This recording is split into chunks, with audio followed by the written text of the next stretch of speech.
Hi, I'm Chad with Move Forward Guitar. This lesson is from our series, How to Memorize Guitar Notes. In this lesson, I'm going to show you a trick for finding all the B, E, A, and D notes.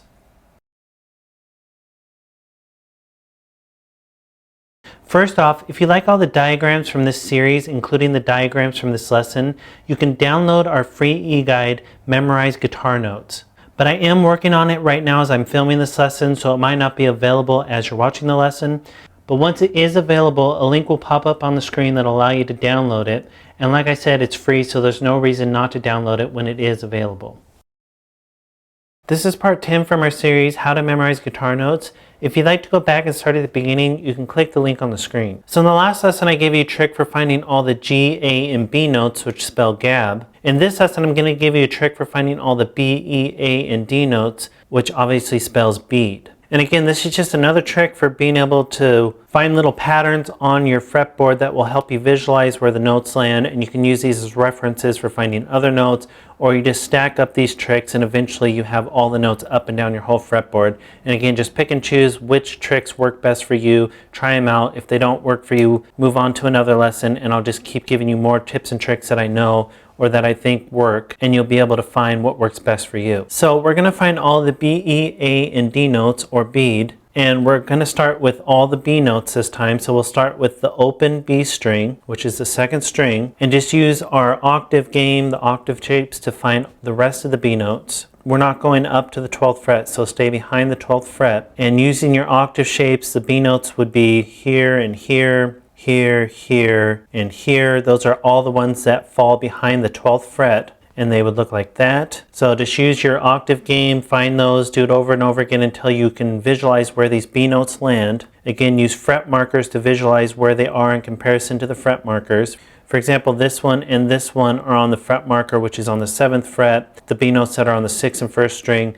This one that's on the 4th string lands on this fret marker, which is the 9th fret, and so on. You can just visualize these two land in between fret markers. Just really visualize where they land on your fretboard and do it over and over again until you're able to do that quickly. And once you have the B notes, there's a trick for finding the E, A, and D notes really quickly. And that's because if you go down towards the floor, which if you're looking at the diagram would actually be like you're going up, but if you're this diagram, the floor is down here, so down towards the floor is this way, and you would be looking at your 6th string first. So if you started, for example, if we started with the one on the 6th string just to make it easy to see, you have your B note here, your E, A, and D notes, which obviously spell the bead word that we're going for, all fall right below the B note. And they're what's called a perfect fourth away, but you don't have to worry about that right now. But it's the same thing that I talked about, how the guitar was tuned, how all these notes except G to B are a perfect fourth away. Which if you're to look at your natural notes in the musical alphabet, just start on B and count on your hand, B, C, D, E, that would give you 4. And then start on E, E, F, G, A, that would give you 4, and so on. And the only trick you need to know with this is that anytime you hit the 2nd string, because of the way the guitar is tuned, I told you anytime you hit the 2nd string, you need to move your shape up half a step or 1 fret. Anytime you hit that 2nd string, that's where it's just going to change it a little bit. So if I was to start on this B note, my E would land right under, but my A is now on that 2nd string, so I need to move it up half a step to accommodate for the tuning of the guitar. And that's still a perfect fourth away, but the G to B is tuned a major third away, so I need to move this up half a step to accommodate for the tuning of the guitar, and then the next note would land in the same fret that I was on with the 2nd string. So just know that anytime you hit the 2nd string, you need to move up half a step to finish out that word. So if I started here on this B note, my next string is obviously the 2nd string, so I need to move up to the next fret and then finish out my word, B, A, and D. And then anytime you hit the 1st string right here, you start back over from the lowest strings,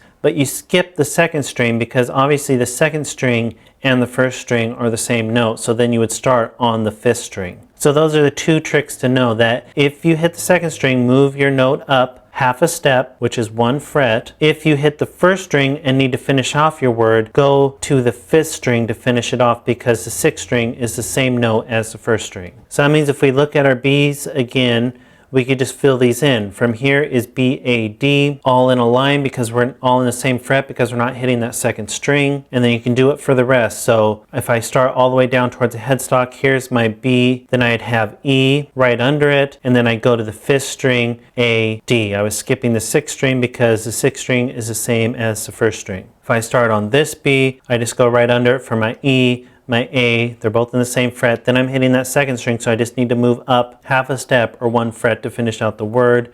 Right there would spell bead.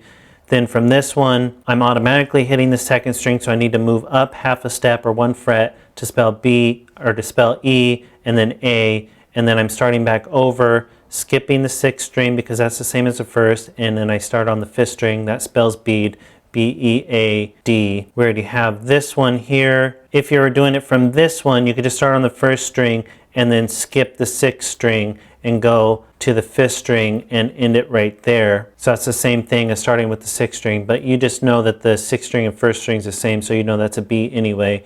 And then the one that starts right here, I go right under in the same fret for my E, and then I'm hitting the 2nd string, so I move up a fret or half a step and then finish it out in the same fret, and that spells bead. And then obviously, since we're skipping the 6th string, anytime you have something on the 1st string, that's mimicked on the 6th string. So this E is right here as well, etc. You should know that by now. And this D is right here as well, which I forgot to write. And then since everything is happening right here below the 12th fret, it's all just going to be mimicked from the 12th fret on. Everything that happens in the open strings is happening in the 12th fret, and then everything happening in here is happening in here. So you can just fill those in and it'd just be the exact same thing. So you still are just spelling your bead everywhere, but it's the exact same thing that's happening down in here. And then again, it just depends how high your frets go for how far you can mimic what's happening down below. And again, this obviously only gives you 4 notes, but you can again use these as references for finding the rest of your notes. If you fill in with adding the gab that we learned from the last, that also adds in the G's. And then again, you can use that to find, for example, half step or a whole step down is an F, half step up from B is a C. All of a sudden you have all the natural notes, and then in between all the natural notes, you just know that those are the sharps and flats, which for example here would either be a G sharp or an A flat. So it's just another trick you can use that'll really help you memorize where these notes are. Combine it with the other tricks, and again, eventually this is all just going to open up to you and you're going to recognize where all the notes are, and it won't matter where you are on the fretboard, you're going to be able to quickly know what note you're on. So that's a trick for finding all the B, E, A, D notes. Go ahead and move on to the next lesson where I'm going to show you a way to start breaking free of having to visualize the octave shapes to find notes. And that'll be a really useful thing so that you're not always stuck using the octave shapes. And be sure to download the e-guide. All the diagrams are in there, and be sure to subscribe because we have at least one new lesson every day.